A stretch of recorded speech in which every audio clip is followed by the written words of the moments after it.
It all started on an ordinary Tuesday when I noticed something odd about my shadow. It seemed to linger just a second too long when I moved, as if it was independently deciding when to follow. The first time it happened, I dismissed it as a trick of the light. But as the days passed, my shadow began to act in ways that were impossible to ignore.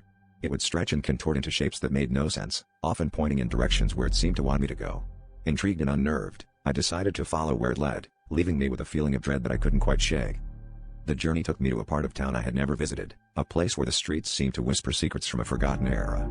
At a dilapidated library, my shadow froze, merging with the darkness of a dusty old bookcase. Drawn to a particular tome, I pulled it down and began to read, uncovering the tale of a gruesome crime from the 1800s. The details of the murder were disturbingly familiar, echoing nightmares I'd had since childhood.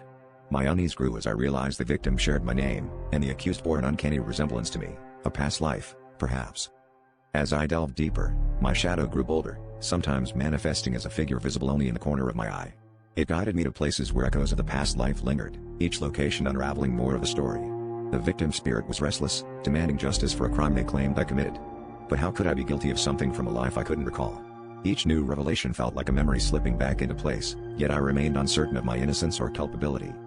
The climax hit like a cold wave when my shadow morphed into the full silhouette of the accused, standing before me with a piercing gaze. It was then that I heard a voice, not from my shadow, but from within, urging me to remember. In that instant, fragments of a life I'd never lived flooded back, and I understood the truth. I had been both the victim and the murderer, cursed to relive this cycle until justice was served. My shadow had known all along, pushing me toward the inevitable confrontation with my past.